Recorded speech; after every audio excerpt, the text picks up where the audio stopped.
transition stimulates the creative juices of people on streets to get together beyond their differences to make best use of their resources, their energies, their spirits.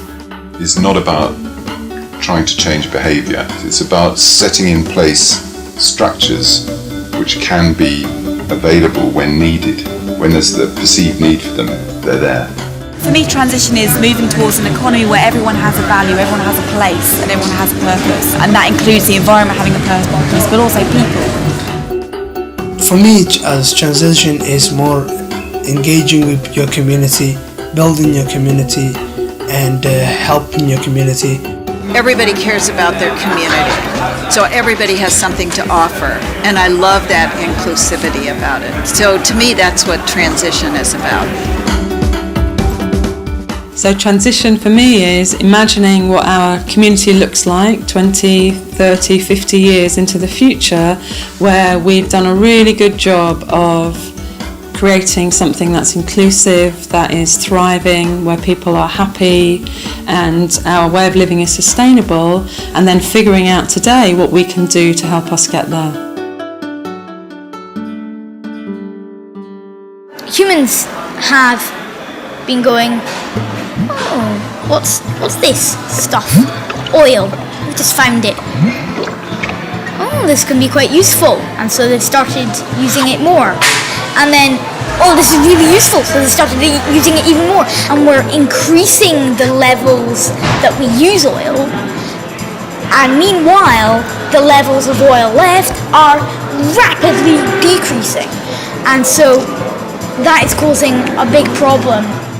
All the greenhouse gases, such as carbon dioxide, that are released when we're burning it, go up into the air. It captures the heat from the sun, keeps it in, stops it from getting back out, bounces it back in, boom, boom, boom, boom, and it will actually heat up the earth, which will cause unstable weather. There's a general rising in temperature, the poles will start to melt, so the sea levels will rise, flood land, and it will generally cause climate chaos. Peak oil is also linked to another problem called economic crisis. Now, economic crisis is when the economy goes bust. So basically, for the economy to grow, first of all, you need consumers. Then you need stuff for the consumers to buy. The stuff is produced in factories, and the factories need cheap energy, such as oil. And when they don't get so much out of that cheap energy, because of peak oil, the stuff becomes more expensive, so less consumers buy it, and the economy shrinks. What transition people would want is for us to have a sustainable economy instead of one that grows and shrinks like anything, because the economy that we have now, it could go boom at any moment and just disappear. But if we have a sustainable economy, it won't. So we all need to transition in some way or another, but we need a guide. Our culture is so strongly set up for us to be consumers and to be unaware of what's going on in the world, that to make those changes, you need support. And so transition, the community supports us. A forma como se está a levar a nossa sociedade hoje em dia não é sustentável. Portanto, surge como alternativa a todo este comportamento consumista e cada vez mais insustentável que estamos a ter. It's the way to create a world of people that are more connected. They're more connected with themselves and each other and the natural world around them. Everybody can feel they have something to offer and contribute, and it isn't something for experts out there somewhere to do. And it really feels like it's given me a momentum and a real kind of sense of purpose in my life. And because it's a lot of fun. It's so rewarding, so nourishing to get to know people really, really well and talk about real things. I enjoy talking to peoples. I enjoy, helping peoples. I enjoy building my community.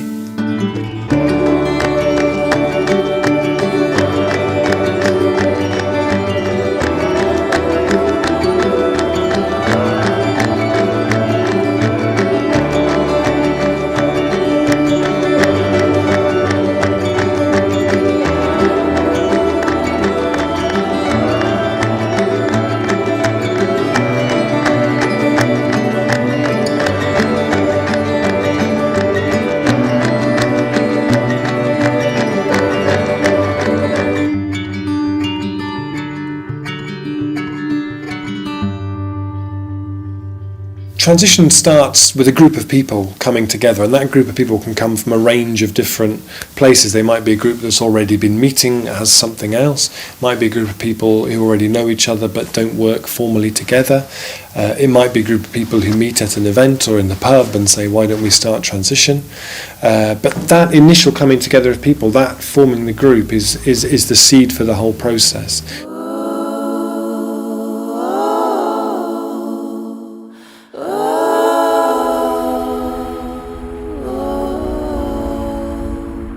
The first event was on the 3rd of April. 8 people showed up.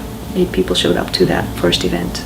And then the second event, 1 person showed up. And I remember coming home and my husband commiserating with me for the low turnout. And I looked at him and he said, "You're wrong. You know, all the people who came were the right people. And we have the saying in Transition that whoever comes is the right person." And I was very skeptical about that. Oh yeah, sure.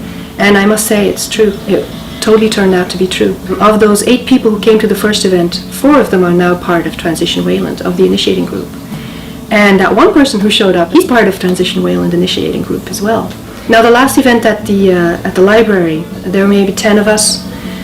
Most of us was Transition Wayland. We talked into the night. The librarian had to kick us out of the library because we just went over. And I walked out of there knowing that that was my own event that I had planned, and I was walking on clouds because I knew we had a group. What we've observed from looking at what transition groups are doing as part of this 5-year experiment we've been doing is that they go through a number of stages. The first stage we call starting out, which is that creative, playful, storming sort of stage where you're running around showing films, putting up posters, organising events, doing awareness raising stuff, starting to lay the foundations for what will become the Transition Initiative. But at that stage you might not even call it Transition Wherever.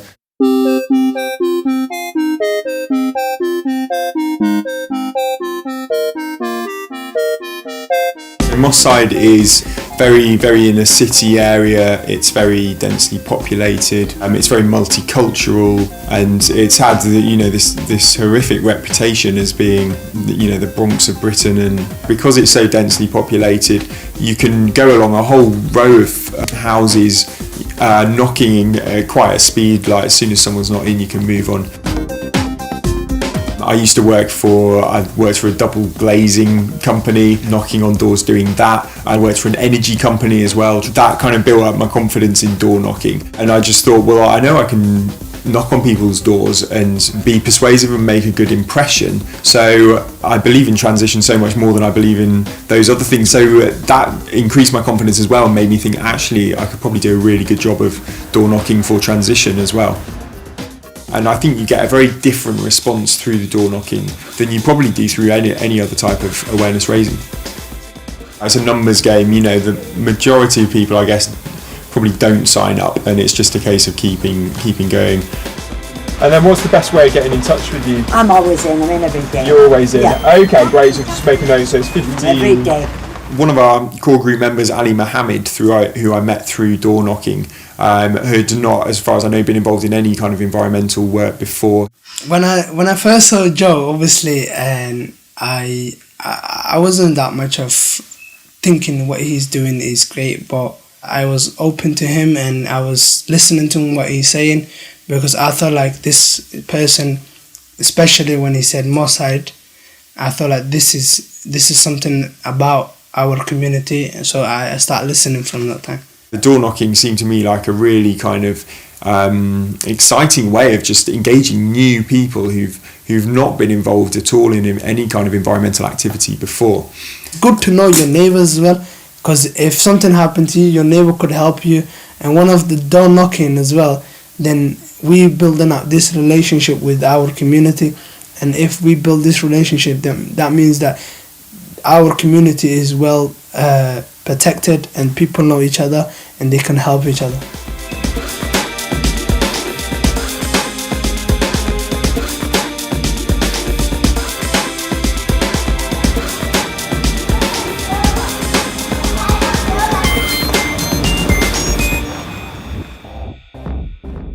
There's no right way to do transition. Sometimes you'll start your core group, and then one of the first things that core group will do is to start an awareness raising program. So it'll do flyers and posters and show films and so on.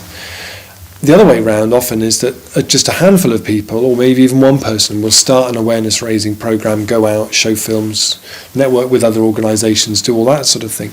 And then from that program of awareness raising, the core group will emerge. And neither is the right way. It's really about what feels most appropriate in your place.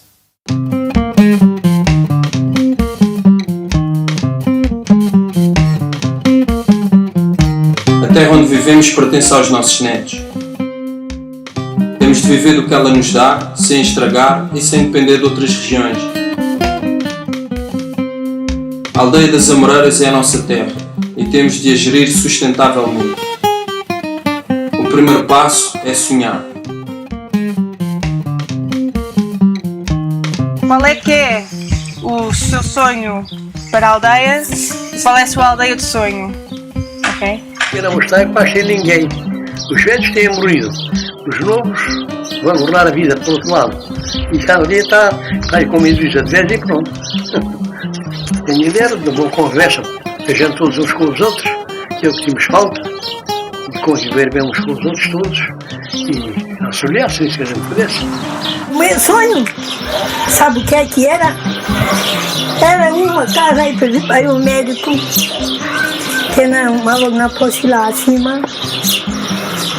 Era o meu sonho. Algumas coisas mais para as crianças, tipo algum jardim assim mesmo para crianças, um parque. Ah, já quer dizer. Comércio para coisa, para as pessoas poderem sem se ver e fazer grandes deslocamentos, ir a Ourique, ir ali. Então ter mais comércio na ter aldeia. um bocadinho de comércio na aldeia.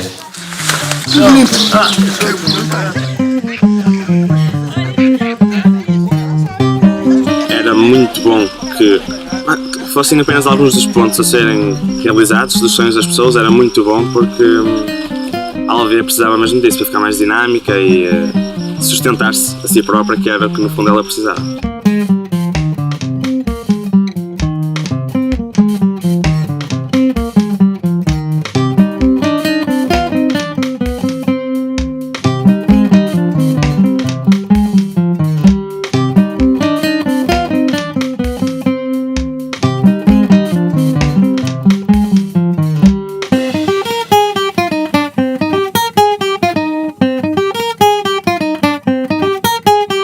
Having a vision of the future becomes like throwing a magnet or a whirlpool in front of you that over time starts to draw you in that direction. There's a real power to doing that, I think.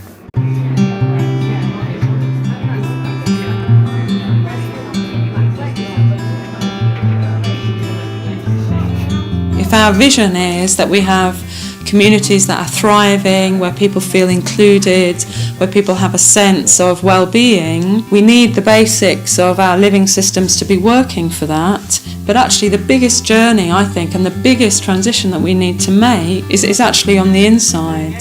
So to understand how to create well-being in people, because it's not through having masses of stuff. Actually we need a culture that supports people into a state of well-being. Something about what goes on inside us, both that we're aware of and just to start to feel into what also happens that we're not so aware of, and how much those things that are happening inside us shape the way that we are with each other, shape what we do in the world. So a way of looking into how does a human being work on the inside.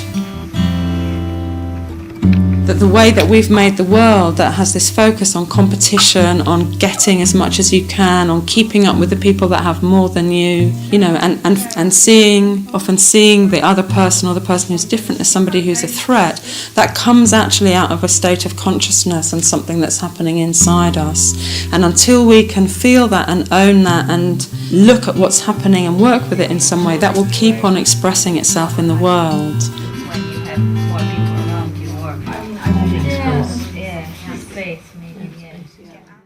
The second stage we call deepening, which is where you realise all of a sudden, hey, we are now transition wherever it is, and we're becoming an organisation, and we're having to make things a bit more structured and a bit more formal, and it feels very different from that initial starting out phase. It feels like you are becoming an organisation.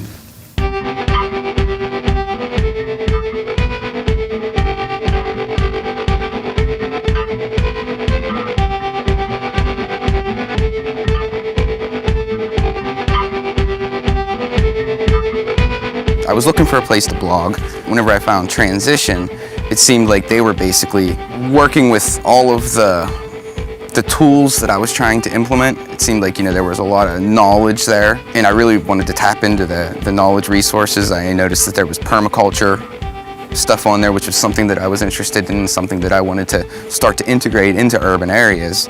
Transition was like a culmination of everything that I was interested in the one website. It's kind of tough to find other people like that. You know, I used to not think that there was anybody that was really interested in gardening, you know, my age. And Transition Pittsburgh and, you know, that website and everything associated with it just kind of showed me that there are people out there that, you know, are gardening, which was kind of considered a girly hobby in the past, to where now, you know, I can listen to heavy metal, dress like a punk, and still garden and be cool. We're in Wilkinsburg, Pennsylvania, a suburb of Pittsburgh. It's a blighted area by any means. Well, first thing we do in the morning is we like to go and check the abandoned houses to make sure that there's no squatters in them, so it's at least safe for us to operate. We're gonna do the yellow house. 20% of the lots here are boarded up or vacant lots. Hello? Hello? Anybody home?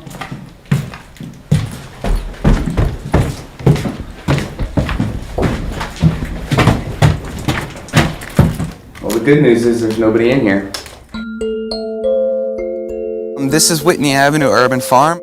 There were houses here, I think, 5-6 years ago before they burnt down.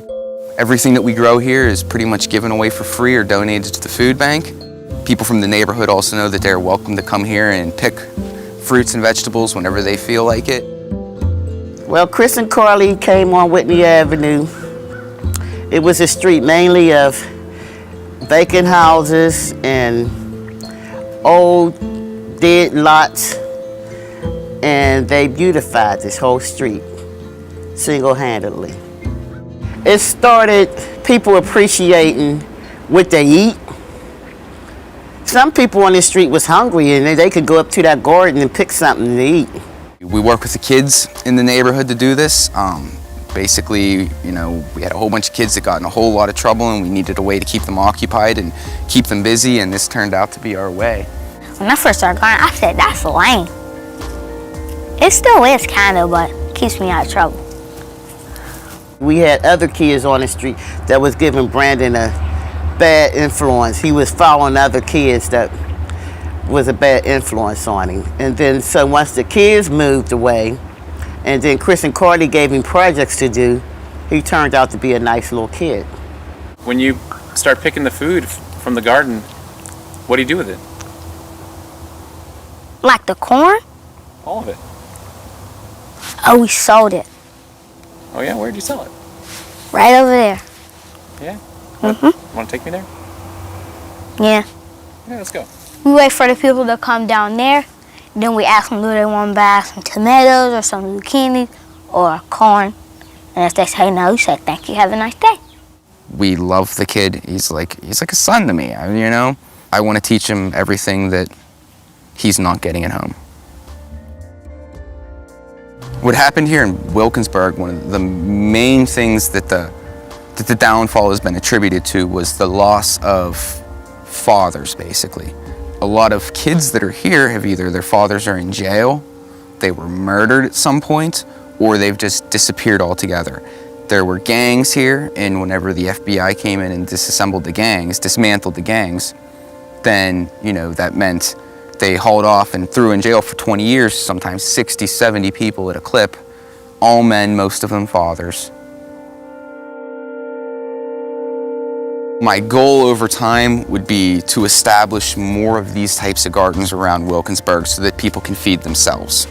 This is a model, what I'm doing here, of what could be done in really every street in Wilkinsburg has at least one lot that's had a house torn down in it. You know, it's ridiculously simple. And I'd like to see every little neighborhood in Wilkinsburg should have a little garden. In a way, I guess I am showing them sustainability, but they were not. I don't even think most of the people on the street could have told you what sustainability was 2 years ago. It's changed the block to where everybody else in Wilkinsburg envy our little street. Everybody wants to come to Whitney Avenue, but it's the best street in Wilkinsburg. I'm crying, you got me crying. It makes me feel proud to myself, because when my family come around, I feel proud of where I live at. And that's changed me.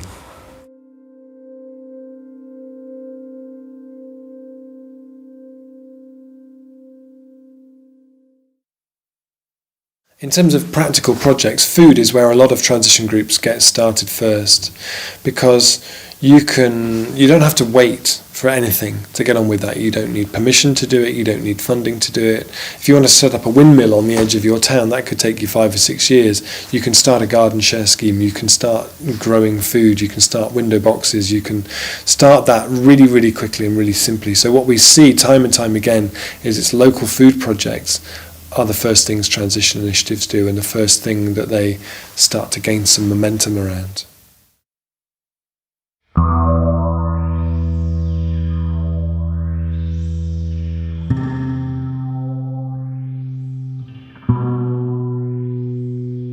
We're at Kilburn Station on the Jubilee line, and 4 months ago these beds were empty, and that's what gave us the idea of asking the Tube, could we plant something here? And we specifically wanted fruit and vegetables to show people how easy it is to grow fruit and vegetables anywhere.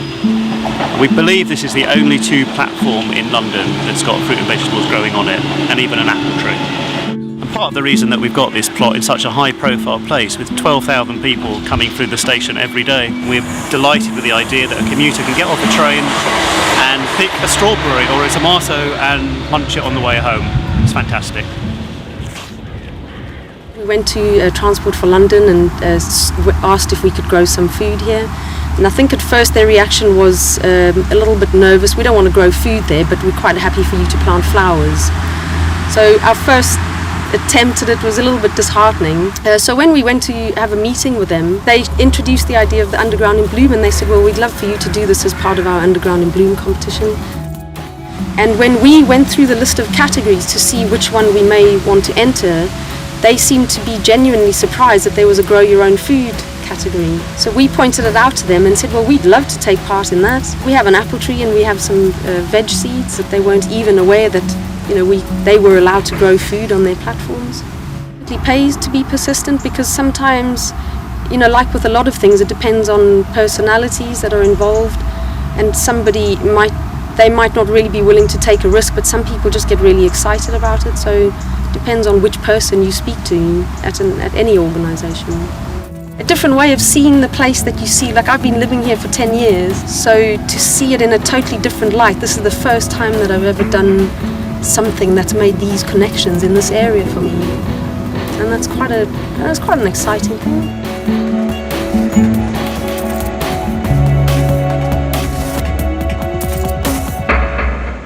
It's really important when we do transition that we design in some space to celebrate. You know, there's that cycle of dreaming and planning and then doing something, and then remembering to celebrate what you've done before you go back into that cycle again.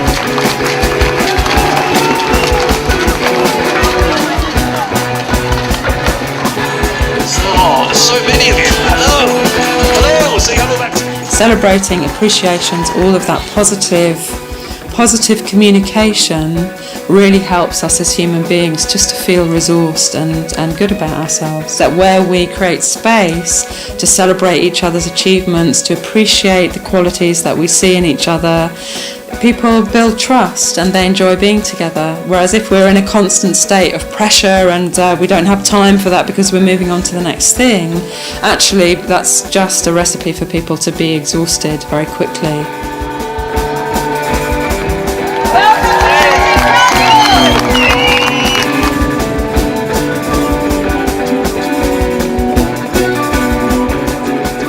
In every meeting there should be some celebration and appreciation of what's happened, as well as having events where you very consciously celebrate the things that you've done.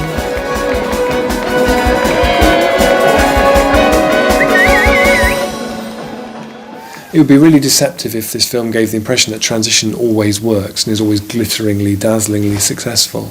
Sometimes individual projects or different initiatives or the entire organisation will fall to bits acrimoniously, or just maybe they run out of steam.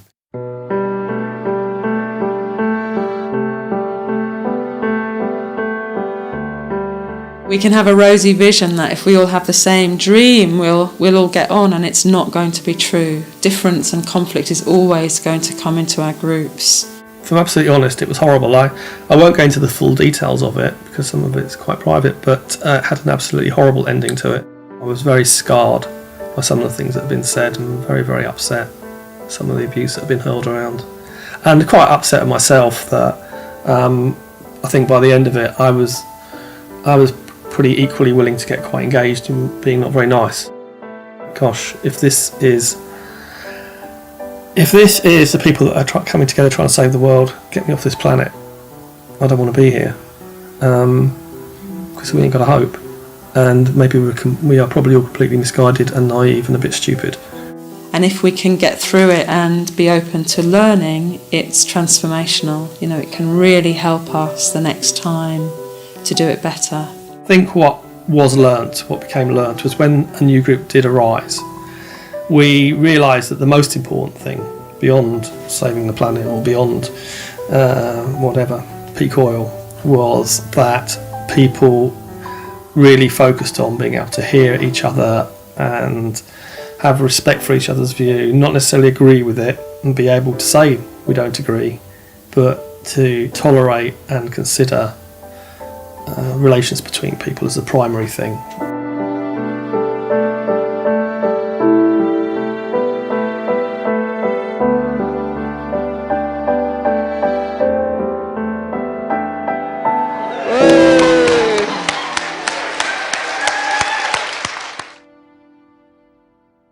I think one of the things that inner transition kind of points to, and one of the ways it can really help people, is by providing support structures, providing spaces where people talk about just how it is to be carrying responsibility in this work of transition.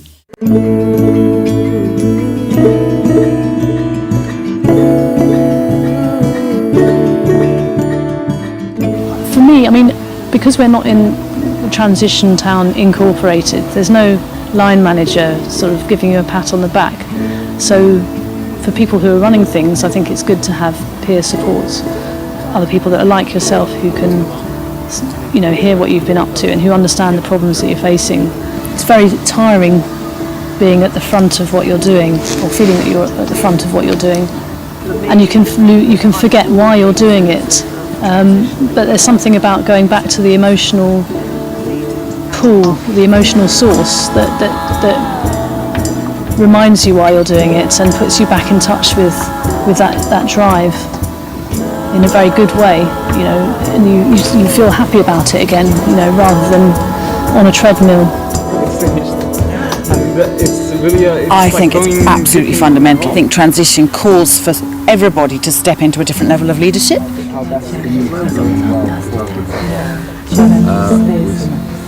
The leaders of different projects can get together, support each other, network with each other, and maybe even learn some skills they can take back to their own groups. There's something a bit magical about it, and it reconnects me to why I'm doing this in the first place. And now I feel like I've got a really strong support network. It's turned into much more than what I thought it would be.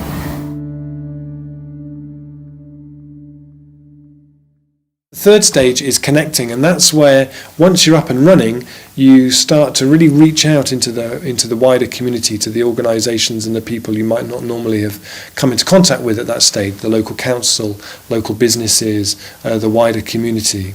So connecting is really a stage which is about embedding the project much more deeply in the community and making it much more relevant to as many people as you can.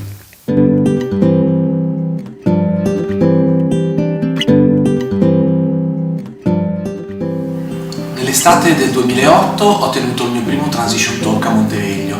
Ho invitato una trentina di persone che pensavo potessero essere interessate, e quello che è successo dopo è che chi è intervenuto ha voluto approfondire.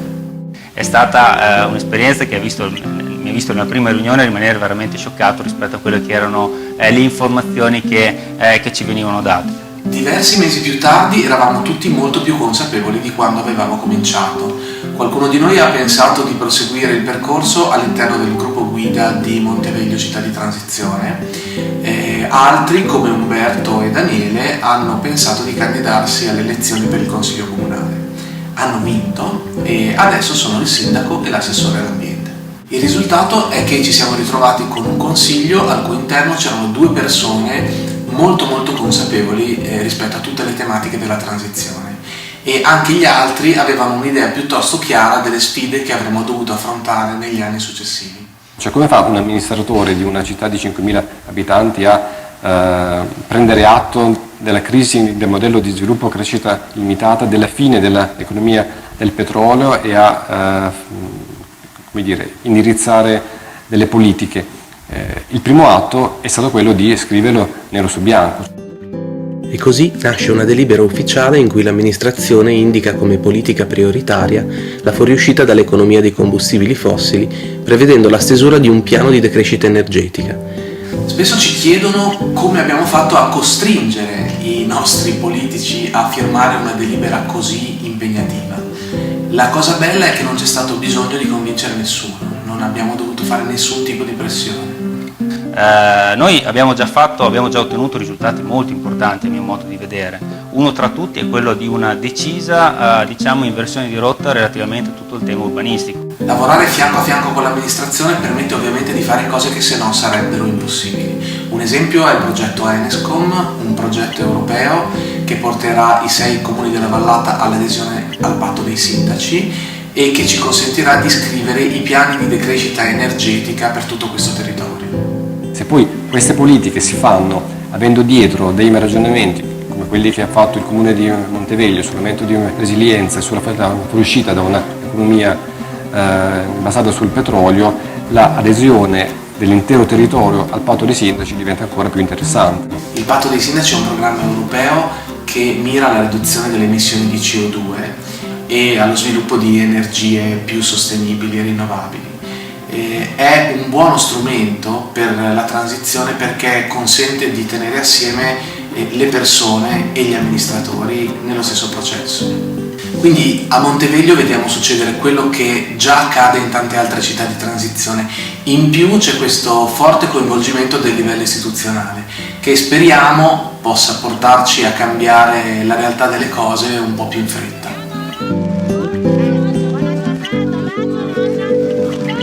What's really fascinating is what it starts to look like when that bottom-up approach that is transition meets an engaged, proactive local authority who are also thinking in terms of localization and resilience. And that interface where those two things meet is really, really important and fascinating area that's starting to emerge.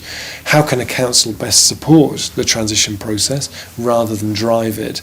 How can they embed an awareness of peak oil and the need to build resilience into the work that they do, and what do those two things look like when they come together?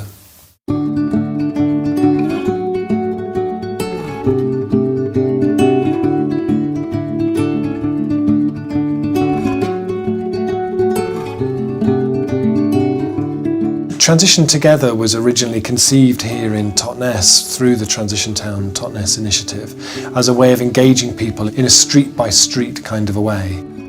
So a group usually starts by somebody coming into the office or ringing us up and saying they're interested in starting up a group in their neighbourhood. And they are the ones who then actually go and recruit all their neighbours. So that is something that's a bit different about our project. We don't go out and knock on people's doors. They're the one who does it. So they usually get together between about 6 and 10 of their neighbours, and they then go through 7 sessions. So they have 7 meetings together. The first one we facilitate. We send somebody along just to help them get off on the right track and to set a schedule of when they're going to be meeting again. And then the second session looks at energy use in the home. So there's about 10 to 12 practical actions that they can take, none of which cost much money at all. So we're really focusing on no cost or low cost actions for people. And then at the end of that first session, they write a little action plan, and each person usually takes on 2 or 3 actions that they say they're going to do or try and do before they meet again. Lots of things we were able to put into practice about how to save energy and how to be better users of the resources that are on this planet, really, without suffering, actually without suffering. And that's the key. It was actually a fun thing to do. Because it looks at it on a street-by-street level, it means people can start to imagine the implications of that and start to think about what a post-oil, low-carbon world's going to look like on a small scale. It's not about how are we going to imagine the world totally changed, it's how can we imagine this bit of the world, how can we imagine that transformed and made over? And that feels much more digestible. By applying the things that we read about in the units, talked about, made a big difference. It's been more a sense of how we are in our lives rather than what we're doing, being more aware, being more conscious of what we're doing with our lives in regard to energy and wasting it or not wasting it and doing our best. I think the long-term benefits of the group aspect in particular is really around the social cohesion. Because it's a bunch of people that I wouldn't normally particularly have any cause to have anything to do with, so it's brought us together in, we're such a mishmash of people. It's lovely, but we've all got this sort of thing, this thread in common which keeps us as a group and keeps us meeting. It's really brought a great sense of community to the street.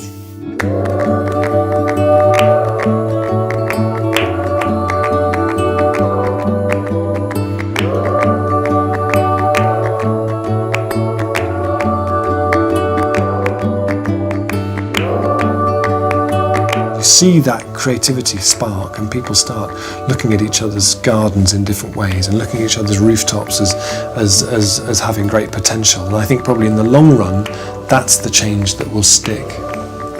It's what society needs, what we all need, is to live in a safe world. And I think this is a start for it.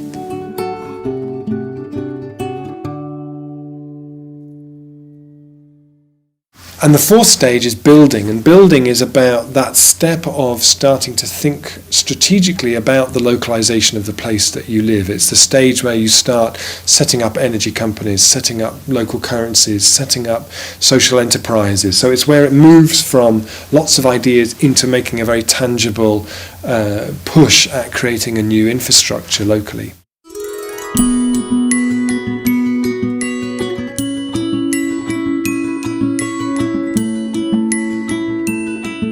Well, there's been a greengrocers here on this site for a long, long time. I've been shopping here at least 50 years. Certainly since the war, I think, there's been a greengrocery business here. The business was running down. It was looking increasingly like it was going to close. So we started talking to him about how we might take over and run the shop as some sort of community business.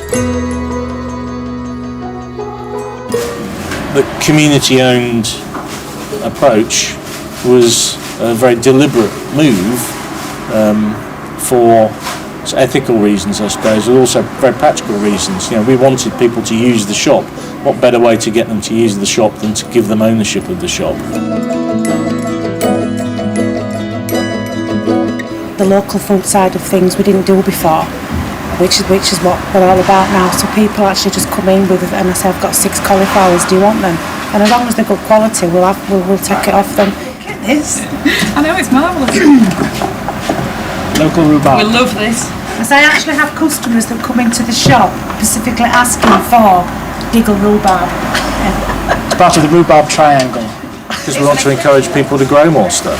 We want to develop that whole thing and enable our community to become a bit more resilient. This is the 1350 which we've got for selling our produce, and we recycle it back into the shop here.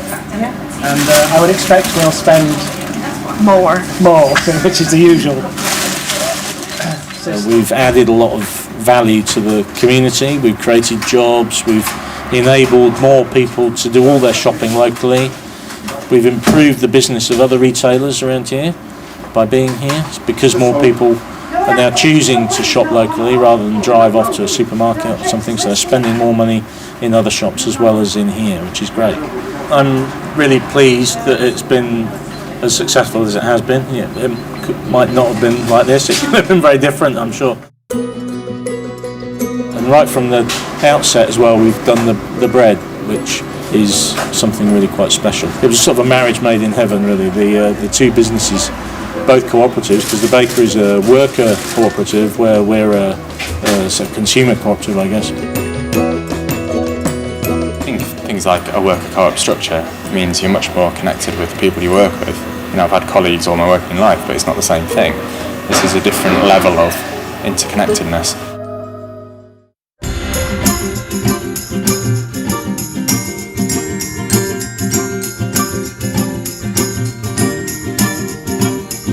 We started the bakery just over 3 years ago now. We managed to get together a group of about 60 families who paid up front for their bread, sometimes up to 12 months at a time. And the longer they subscribe for, the bigger the discount we offer them. There was such enthusiasm in the community that we just knew we were onto a winner, basically. And then realised we'd run out of room in our little 15 square metre cupboard, so thought we had to take the big plunge this time and look for our own premises. And still we didn't have any working capital to do it, so we had to think again about how we might finance this. It wasn't our idea, it was actually an Andrew Whitley suggestion, and it had been bandied around other places about the idea of the concept of a bread bond. So a series of individual loans from our customers and people in our community on which we would pay interest to them. We pay them a good rate of interest, 6.25%, but it was payable in bread, which equates to £2.50 a week, which equates to a loaf of bread a week. So you only get people that are committed to this place and this business, and it's actually a very cheap loan for us and a very good rate of return for them. You can't get a better rate of return on that kind of small investment anywhere from a high street bank. You know, reconnecting with food is a fantastic metaphor for reconnecting with everything else in your life. At the moment, every time we pay our energy bills, all that money just leaves our community. Its ability to make things happen, make transition happen, is lost. And it's really exciting to see now the number of communities that are starting to set up their own energy companies in such a way that energy is generated, but it benefits the community, it brings money back in. We are the first community-owned solar power station in the country, in Britain. That makes us feel pretty proud. The solar power station is a rather grand term for a 98 kilowatt peak array, but we've calculated that it's enough for about 40 houses, 40 homes at current consumption rates. We're not going to be able to power Lewes by means of solar panels, but there are all kinds of other ways that we can do it. Has the advantage of being easy, quick, cheap, instant and unproblematic in terms of planning. We asked Harvey's, the brewery, if they would be willing to lease us their roof. They said yes, in principle fine, as long as we dot the I's and cross the T's on all the legal side. We had the launch in the town. We'd advertised it very extensively. We'd been in the local press, making sure that everybody knew about it. The money started coming in. We started getting checks through the door with the application forms, and in a very short space of time, I think it was 3 weeks, we had more than we needed to fund the installation. It's real community investment, so it gives something back to the community. People get it, it's very straightforward, and also the fact it's doing great things for the environment. It's saving us on our carbon emissions, but it's locally owned, it's local people coming together and doing it. It's a very interesting precedent to set, because what it shows is that people power is actually the effective power in terms of community fundraising and community projects. Such a good seed for lots of other potential community activities. You know, it does demonstrate the community to get together in areas that even 10 years ago they wouldn't have thought possible. If you have a renewable energy installation of any kind, you will get paid by the government for every unit of electricity you generate. We're accumulating from the feed-in tariff revenue a lump sum out of which we can repay people's initial payments. It's been a very difficult process for us. I'm a composer. I'm not a businessman. I'm not a financial anything. I've had to learn an enormous amount in a very short space of time, and we all have. Nobody should go into this with any kind of illusions about the amount of effort, the amount of commitment, and the amount of time that it takes to do it. It is difficult. Resilient communities are the future. That's where we're headed. So it's all about having the structures in place locally to be able to supply the needs of the community. The models that we're pioneering are models that can eventually be adopted in some form by people in other communities and other parts of the world. You can think of the economy of the place that you live as being like a big bucket, and into that bucket go pensions, wages, grants and so on. But at the moment, things like supermarkets, paying our electricity bills, internet shopping are all drilling holes into that bucket. That means that our accumulated wealth and its potential are just draining away. And everywhere that there's a leak in that bucket is a potential local livelihood, potential local business, or training opportunity for young people. So things like supporting community energy companies, supporting local food where it's available and boosting that where it isn't, and using local currencies are all very skillful ways of plugging the leaks in that bucket. Brixton is the most diverse culturally place in the UK. It's unique. We have every single nation under the sun. We started the Brixton Plan, it launched in 2009. Now we've reached a number of about 200 businesses taking it officially. Tonight, with it going electronic, we are the first area in the whole of the United Kingdom to have e-currency. Is that not a good thing?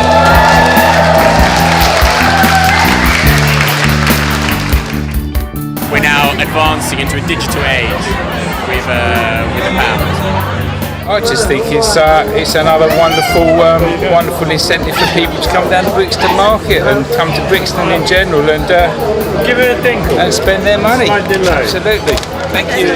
The New Economics Foundation, a Dutch organisation called Coin, and Transition Network have been developing the software to actually launch this kind of electronic currency. But Brixton is the first pilot where it's actually being tested in practice. Hi there. Hello there. How's it going? Oh, not too bad. So I just wanted to take a quick look at my watch. You want me to fix it for you? Yeah, just have a quick look at it. See if it's Right, I'll just get the seems to be- special watch fixing tool out. And right, no problem. Let's have a look. Let's see what we've got here. Right, well I reckon that's going to be a new battery in that one. Okay, How's great. that? Lovely. There you go, and it's working. Lovely. And it's £2.50. £2.50. Right, can I pay by text? Is You that all right? certainly may. Absolutely. So just go to the Brixton Bank, and your Stuart the Watchman. So it's STW. Got on? Yeah, got the message. Very nicely. Lovely. All right then. Yeah, got me message. Job done. Lovely. Fantastic. Thanks, there you go. Stuart. See you next time. See ya. Thank Bye bye. See ya. What we've developed, which is a pay-by-text system, can be used by anyone with no hardware at all. I mean, you don't need a swipe card machine. All you need is a mobile phone. And it doesn't need to be a smartphone, it's just a very simple, basic mobile phone to send a text, and that's all you need. Can I pay by text? Yeah, you can. So what's your username? It's Sana Foods. Yes, Sana Foods. Our local independent businesses are absolutely crucial to resolving the economic problems that we've got at the moment, because small and medium-sized businesses are the lifeblood of the British economy. And the thing about the Brixton Pound is, the whole ethos of it is about us spending our money locally and turbocharging our local businesses so they thrive and prosper. The importance of the Brixton Pound isn't about shifting money from, say, North London to South London. It's about creating a different type of economy. So one where we're actually asking questions like, can we supply things locally? Are there people that live locally that could fulfil this role? And can we do things a bit differently? It's about actually having a sort of economy where everybody can have a role, can have a job, and where we can have a really thriving, diverse type of strong local economy. Fantastic. Confirmation sector. Lovely. £3 to Phoenix. Great. Fantastic. Thank you very much then. Great. Have a good day. See you again. Bye. And there you go. The Brixton Pound. Electronic. Fantastic. Transition initially was designed really as a detox for the West, as a way for the more affluent West to reduce its emissions to meet the developing world coming up the other way. But it's been fascinating over the last year or so to see it start to emerge now in the developing world.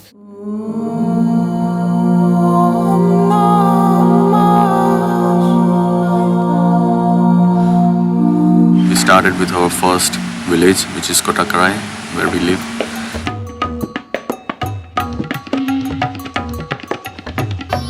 Our first goal is for the village, our homes, the families to have access to nutritional food.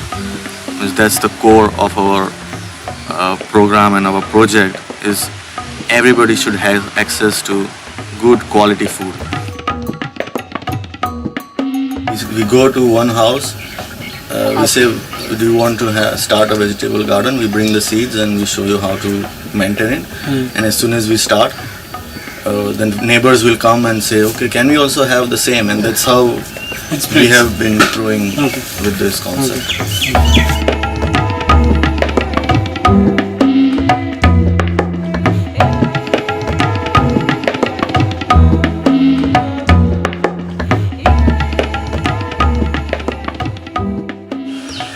It can bring very positive results working in the rural India.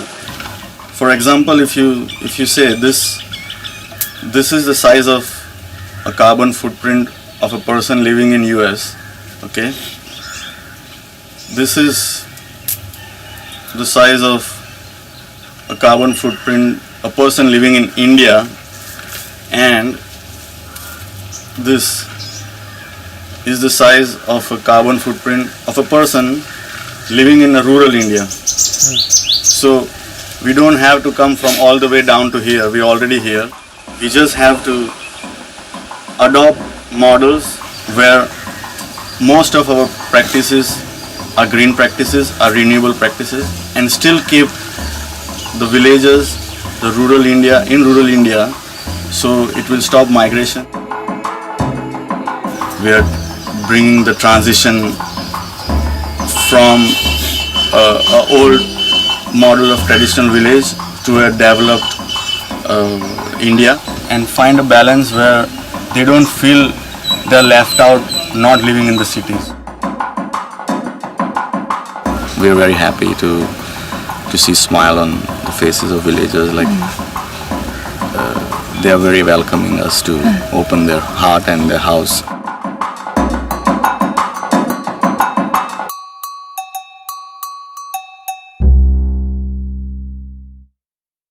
From when we started doing transition, we always had the idea that that it would be great if it was something that was able to sufficiently get into the culture, into the DNA and the bloodstream of a place, so that when it encounters times of great uncertainty or difficulty, that transition is one of the things on the table that people pick up and use to design their response. So it's been really interesting over the last year or so to see places where things have got really, really difficult and where transition has become almost an instinctive central part of that community's response. Even before the disaster, I thought like transition is the most wonderful thing I can do in my life. After the disaster, it made me so even more obvious that transition is just what we have to do. I have to do.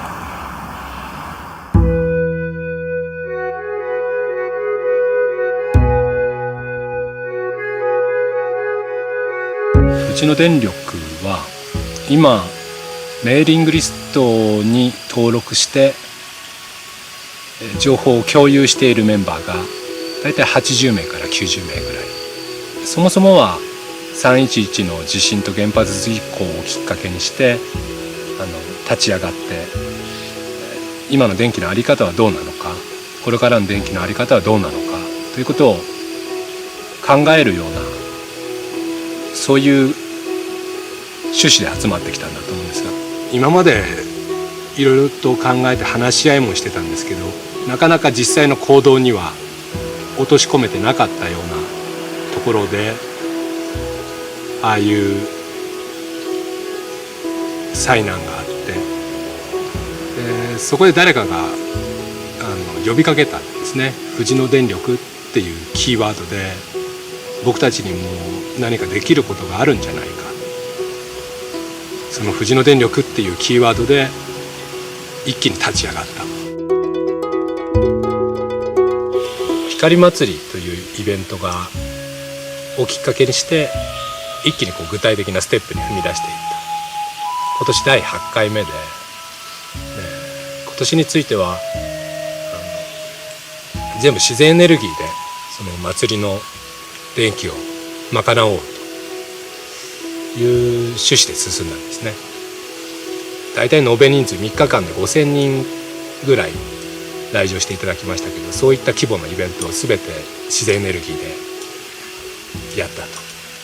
でその後はその光祭りのメンバーとあと参加してくれたアーティストのみんな可能な人だけだったですけど、東北の方に祭りを届けに行こうということで、そのようなところで電源供給をしてきました。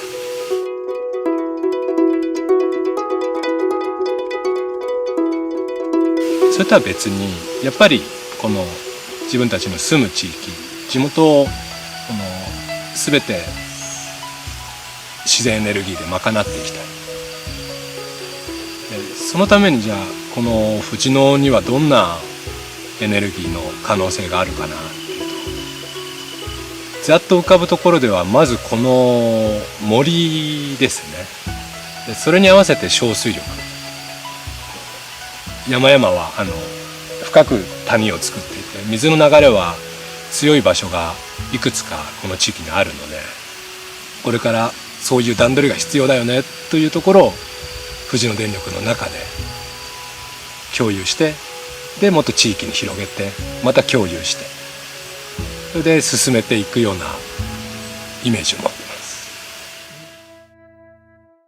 I'll come rolling back to you where the harbor lies so Littleton, New Zealand, the town where I used to live, was recently struck by a major earthquake. Going back there was heartbreaking. Much of the town had been destroyed. Yet amidst all this loss was revealed the true heart of the community, the goodness and the kindness of its people. That's one thing to hold to. I was the Littleton Time Bank coordinator, and I'd been working as the coordinator for the past few years, building and connecting community. Time Bank was bought here as a complementary currency, people managing to find another way to live without constantly needing money, and at the same time it's this amazing community strengthening tool because people could trade in skills, get to know each other, meet their neighbours. Then we had this awful earthquake in September 2010. Civil Defence had been called through to Christchurch as it was deemed there wasn't any actual need here in Littleton. However, there was a need, but of a different kind, and the emergency services, as in the fire brigade, phoned us and said, we know that you're involved with the community, we don't know what you can do, but what can you do, can you help? So we set up base in our office, and we were very, very busy and frantic for many weeks helping meet community needs, such as delivering water and food and helping out with emergency repairs.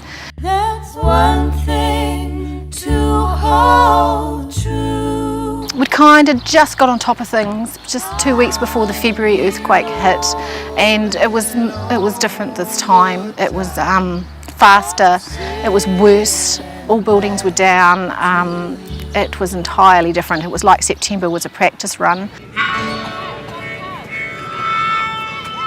We pulled together as a community, we found out what needed to be done, how we could get it through this database of Time Bank volunteers. At that time there was just over 400.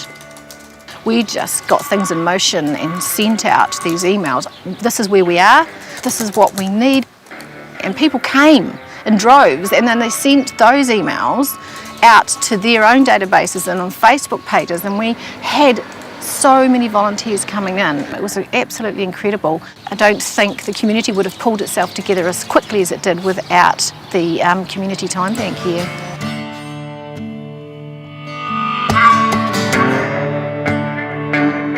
This goes out to everyone who lost anything but found each other, because the true heart of a community is its people.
Remember when we had no money in our pockets?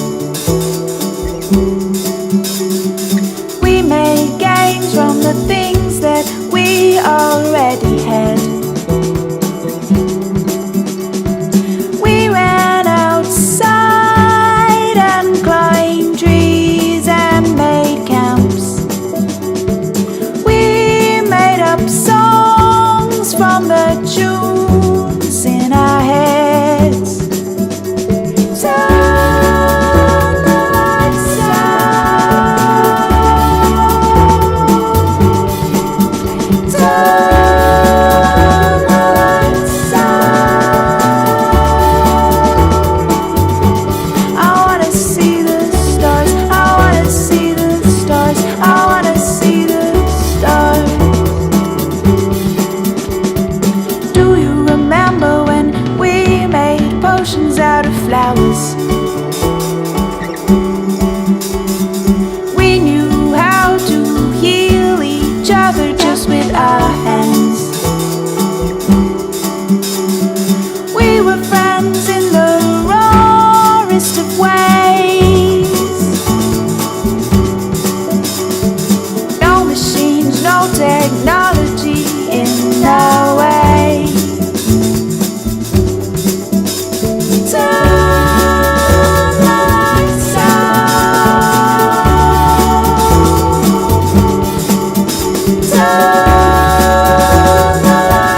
watch all of our dreams unfold.